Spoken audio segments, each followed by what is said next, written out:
পরম প্রেমময় শ্রী শ্রী ঠাকুর অনুকূলচন্দ্রের সঙ্গে ভক্তপ্রবর শ্রী অশ্বিনী কুমার বিশ্বাস মহোদয়ের কথোপকথন সংক্রান্ত যে পুস্তক অমিয় বাণী, সেই অমিয় বাণী শ্রুতি গ্রন্থ হিসাবে আমি আপনাদের কাছে পরিবেশন করছি।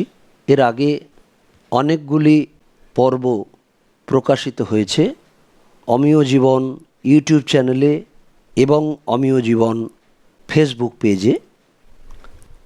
আপনারা অবগত আছেন অনেকেই, আবার অনেকেই অবগত নন। যারা প্রথম এই ইউটিউব চ্যানেল বা ফেসবুক পেজ দেখবেন তারা অবশ্যই ইউটিউব চ্যানেলটিকে অনুগ্রহ করে সাবস্ক্রাইব করবেন এবং শেয়ার করবেন এবং ফেসবুক পেজটিকে ফলো বা লাইক করবেন, যাতে পরম প্রেমময়ের এই মধুর কথা, মধুর বাণী আপামর জনসাধারণের ভিতরে পৌঁছে যায়। আজকে আমি পরিবেশন করছি পরিচ্ছদ 4-এর বর্গীয় জ। 15ই নভেম্বর শনিবার 1919 প্রাতে বিরাজদা ও আমি আশ্রমে পৌঁছিলাম। কথা প্রসঙ্গে পিসিমার কথা উঠেছে।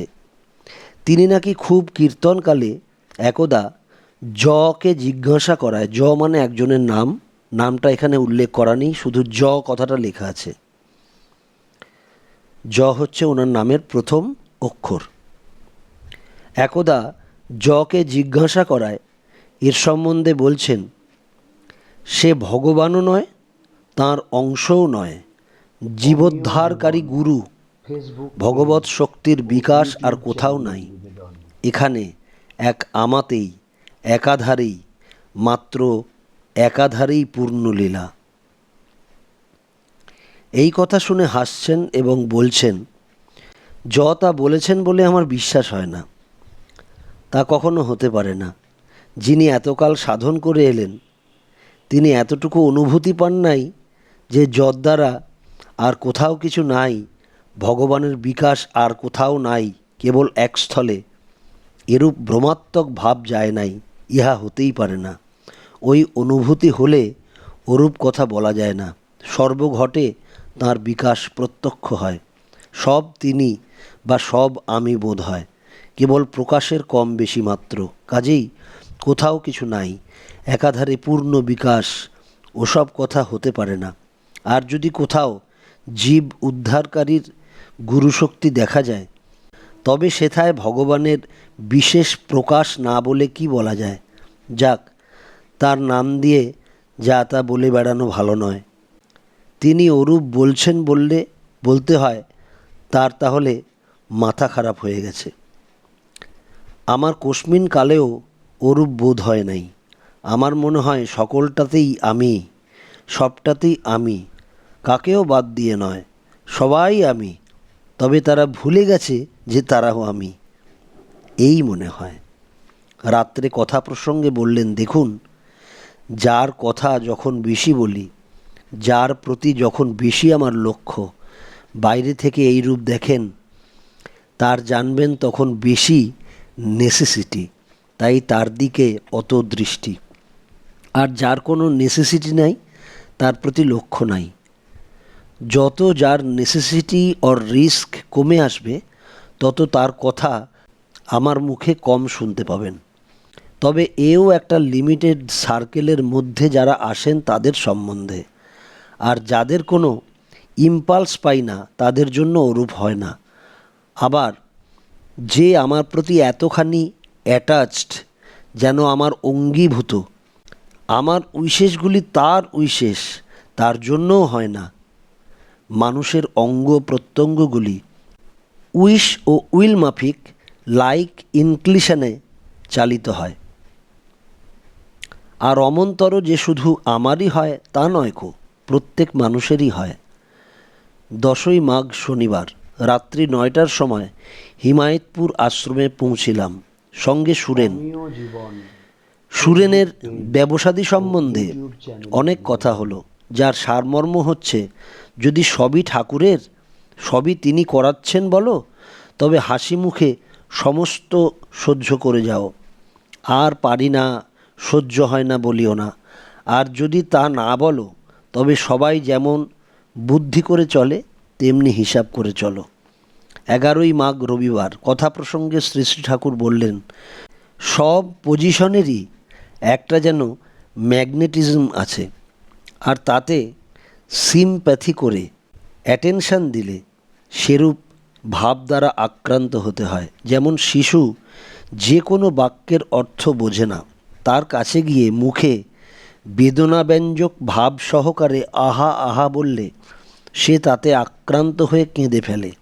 আবার বললেন, কর্মফল দৈব, এও সত্য, আবার চেষ্টা দ্বারা তাহা খণ্ডন, এও সত্য। প্রি ডেস্টিনেশনও সত্য, ফ্রি উইলও সত্য। দেখুন, ব্রহ্ম নিজে কতকগুলি ভাবে ক্রমে আক্রান্ত হয়ে তজ্জাত কর্ম সমষ্টি, ভাব সমষ্টি রূপে এই অশ্বিনীদা হয়ে আছেন। পূর্বকৃত কর্মসংস্কার আপনার ভিতর দৈব বা প্রি ডেস্টিনেশন রূপে রয়েছে, সময় হলে তা প্রকাশ পায় এবং পাচ্ছে।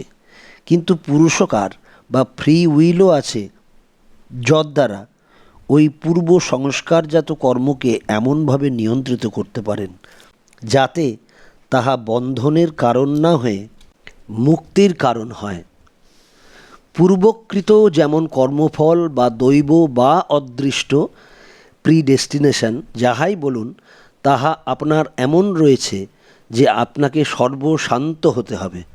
এখন আপনি ব্র্যাকেটে নিজে পারেন ভালোই বা কারো সহায়ে ব্র্যাকেট ক্লোজড আপনাকে এমন করে নিজের চেষ্টা দ্বারা, ফ্রি উইল দ্বারা, সাধনরূপ কর্মের দ্বারা গড়ে তুললেন যে সর্বশান্ত হলেন বটে, কিন্তু তদ্বারা আরও গরীয়ান হয়ে উঠলেন। তীব্র বৈরাগ্য স্থায়ী হয়ে অভয় পদ পেলেন।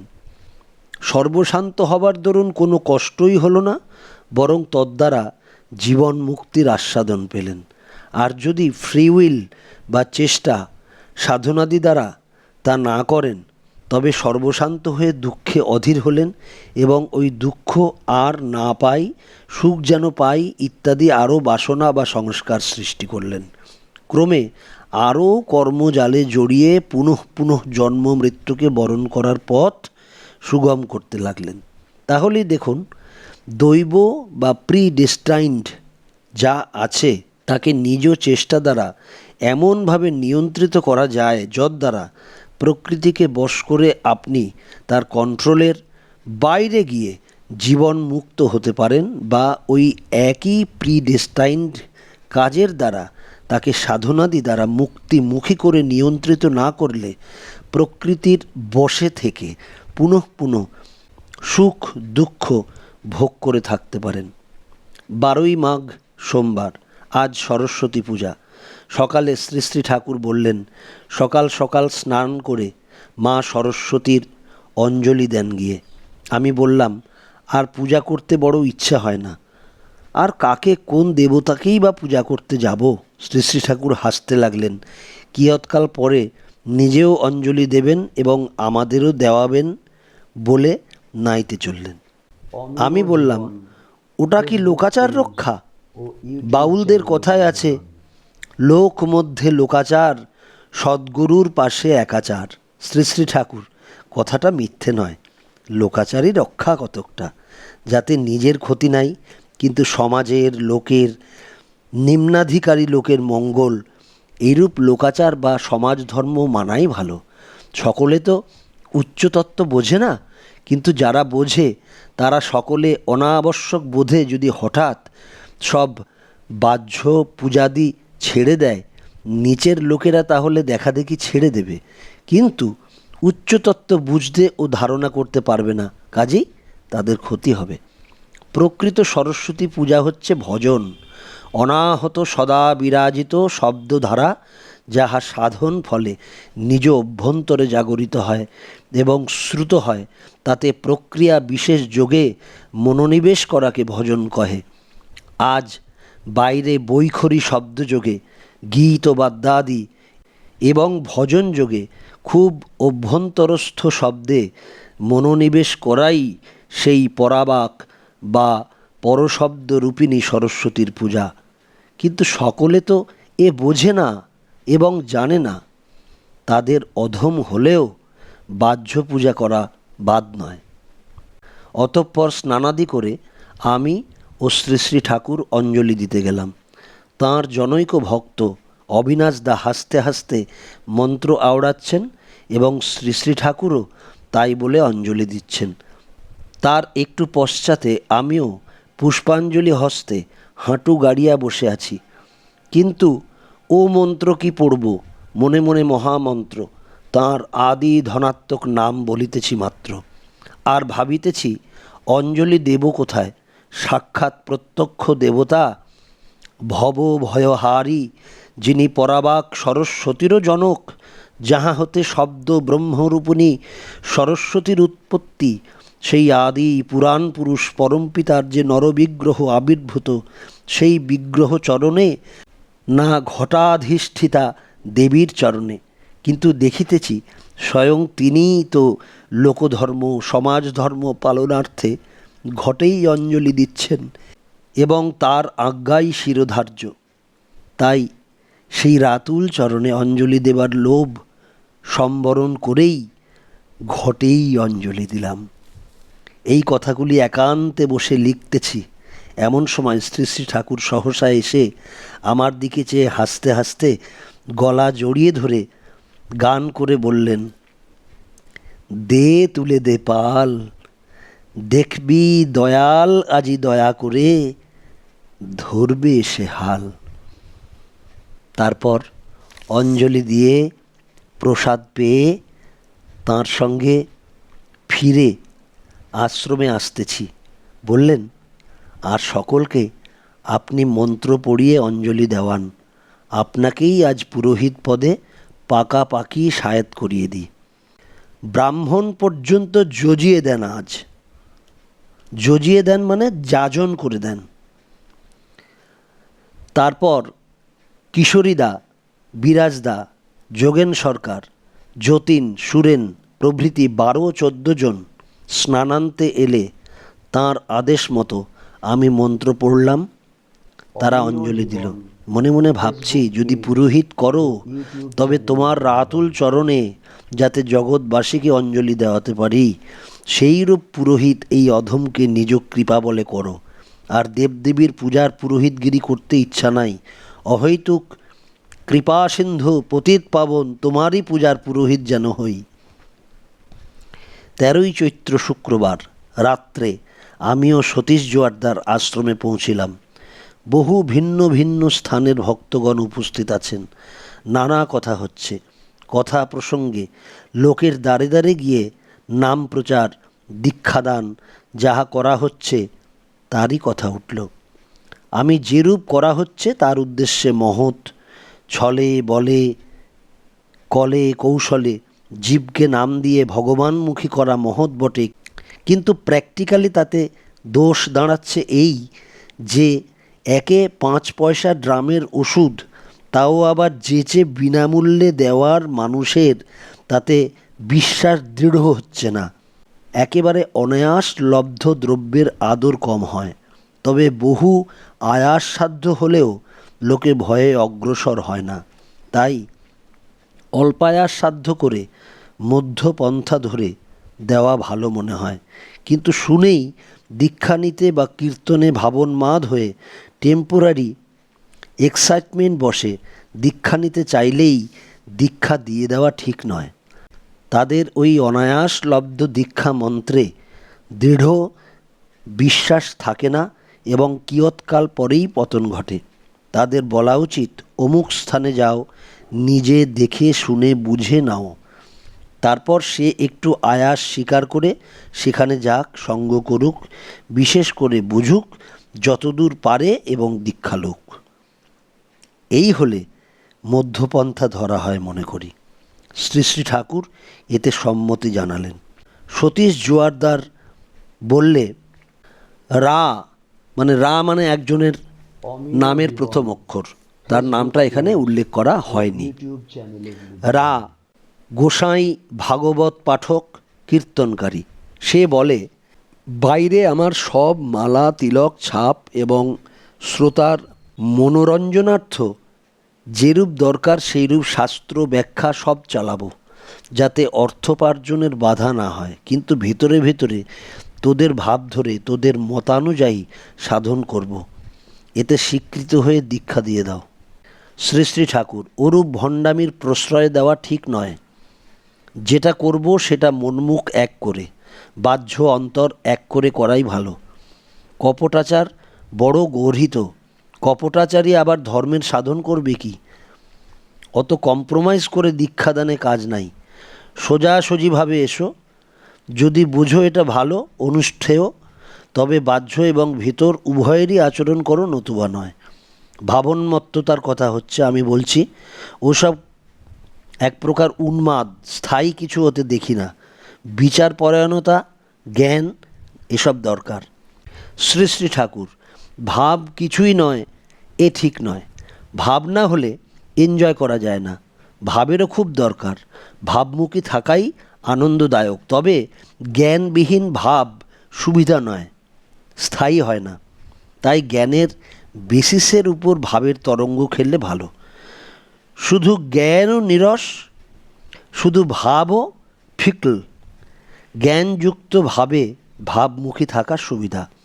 মুক্তি ও নির্বাণের কথা হচ্ছে। বললেন, লোকের ধারণা মুক্ত হলে বুঝি ফুরিয়ে যাবে, নির্বাণ মানে বুঝি নিভে যাব, তা নয়।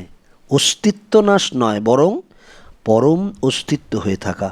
অস্তিত্ব নাশ হয়ে যাবে, কিছুই থাকবে না, সে তো অ্যানিহিলেশন। তা কি কারো বাঞ্ছনীয় হতে পারে? তা কি হয়? ক্ষুদ্র অস্তিত্ব হারিয়ে মহা অস্তিত্ব হয়ে থাকা, অস্থি স্বরূপ, সত্তা স্বরূপ হওয়া, সত্তার নাশ নয়। অজ্ঞানাভিভূত হওয়া, বরং সত্তা জ্ঞান হারানো। কিন্তু যা চরম জ্ঞান, তাতে ওরূপ হবে কি করে? সে যে কী রূপ, তা কথায় ঠিক বলা যায় না। অস্তিত্বের অনস্তিত্বের পার, সসীম অসীমের পার, শান্ত অনন্তের পার, ভাব অভাবের পার, সর্ববিধ রিলেটিভিটির পার। কথায় এরূপ বলা যায়, কিন্তু তাই বলে অস্তিত্ব অনস্তিত্বের পার মনে করবেন না যে না থাকা বা ফুরিয়ে যাওয়া, নিভে যাওয়া। আবার কথা হচ্ছে, বললেন, দেখুন, বিশ্বাস, ফেথ মানে খালি মেনে নেওয়া, অ্যাকসেপ্ট করা নয়। অনেকে তো এখনকার ভাব মেনে থাকে। শ্রীরামকৃষ্ণকে অনেকে মেনেছিল এবং মানে, তারা কিন্তু বিশ্বাসী নয়।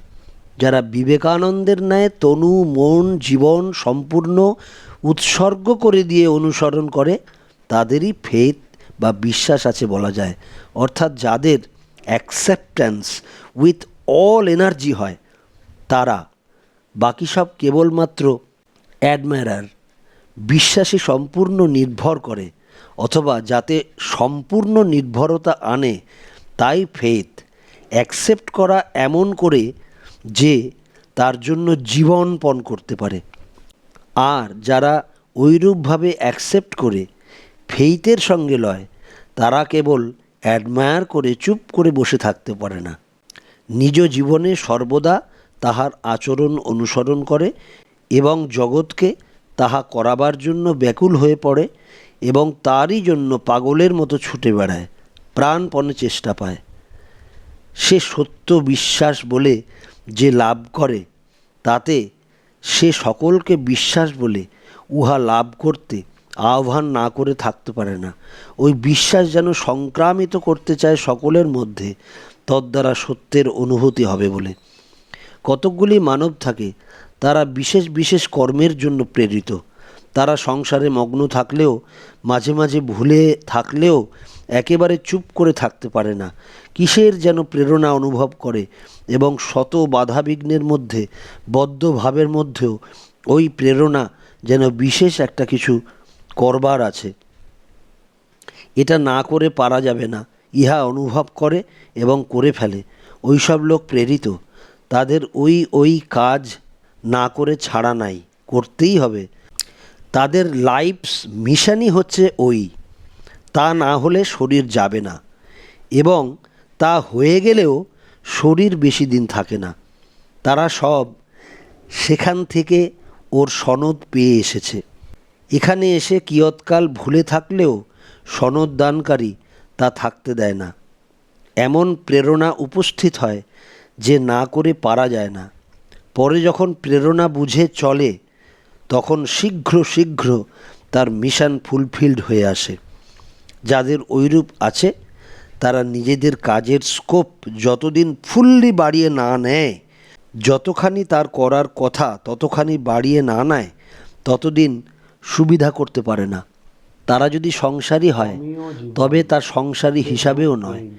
যেই তা নেয় অমনি চারিদিকে সাকসেসফুল হয়। নানক জীবনে প্রথমে ভালো সংসারী হতে পারেন নাই, কিন্তু যেই স্কোপ বাড়িয়ে নিয়ে সকল মানবকে নিজ সংসারভুক্ত মনে করলেন, অমনি সংসারী হিসাবে এবং পারমার্থিক হিসাবে উভয়ত সাকসেসফুল হলেন।